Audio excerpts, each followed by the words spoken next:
Good morning.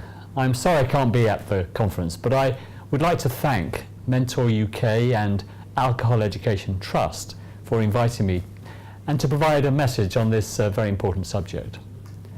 Too many young lives continue to be blighted by drink and drugs. The statistics on alcohol alone are very worrying. For example, if a teenager drinks before they are 15, they are 7 times more likely to be in a car crash because of drinking, and 11 times more likely to suffer unintentional injuries after drinking. Even occasional drunkenness can make young people far more likely to injure themselves or others, be the victim of robbery, engage in unsafe sex, or get into a fight. That's why it's very important that we equip young people with the knowledge to help them make responsible decisions about drugs and alcohol, not just now, but throughout their school days and beyond. The education system must prepare young people for life in modern Britain so they can navigate the challenges of this modern and complex world with confidence.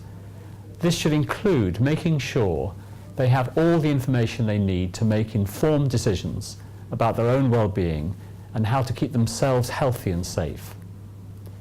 In delivering a balanced curriculum, schools have a key role to play in teaching young people about the impact of drug and alcohol misuse. Teaching should provide pupils with the knowledge on the effects of recreational drugs and substance misuse, including alcohol, on their behaviour and health, as well as the law relating to drugs and alcohol. Currently, drug and alcohol education is compulsory in all maintained schools as part of the National Curriculum for Science. As part of the Programme of Study for Science, pupils in Key Stage 2 are taught about recognising the impact of diet, exercise, drugs and lifestyle on the way their body functions. Schools can also enhance this by teaching pupils about how some drugs and other substances can be harmful to the human body. This provides a stepping stone to Key Stage 3, where they're taught about the effect of recreational drugs on behaviour. Schools can further strengthen their alcohol and drug awareness provision through personal social health and economic education, or PSHE. Effectively planned PSHE programs can provide young people with the knowledge they need to manage risk and build understanding of the damage associated with drug and alcohol misuse, as well as teaching them the information to look after themselves. These programs may cover how various substances and drugs can pose a threat to health, not just now, but in their future. The law, the negative roles played by drugs in society, and the dangers of peer pressure.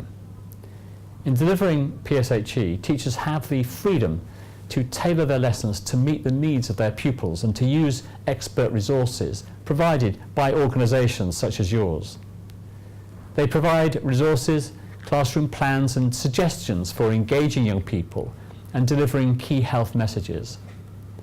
As part of Ofsted school inspections, inspectors evaluate how well the school supports pupils' personal development, behaviour and welfare.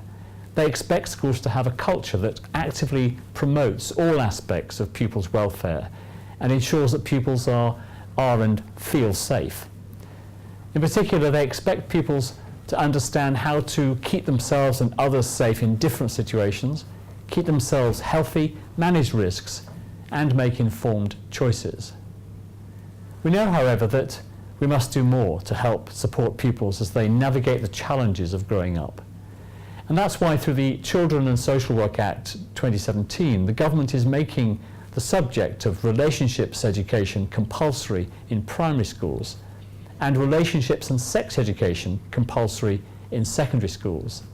These subjects will help young people understand how to build and maintain healthy relationships, including managing peer pressure and how to stay safe.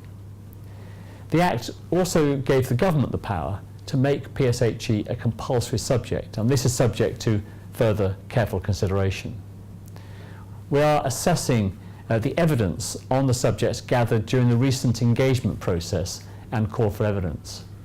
We plan to publish the results shortly alongside a consultation on draft regulations and accompanying statutory guidance, before laying the regulations in the House of Commons for debate. The Department has also recently strengthened the Keeping Children Safe in Education statutory guidance following a public consultation. The revised guidance will come into force in September and provides more information to school staff on particularly vulnerable groups that may benefit from early help, including children who are misusing drugs or alcohol. The revised guidance will also contain information on county lines and the signs school staff should be made aware of that might suggest a child is at risk. I'd like to finish by saying thank you.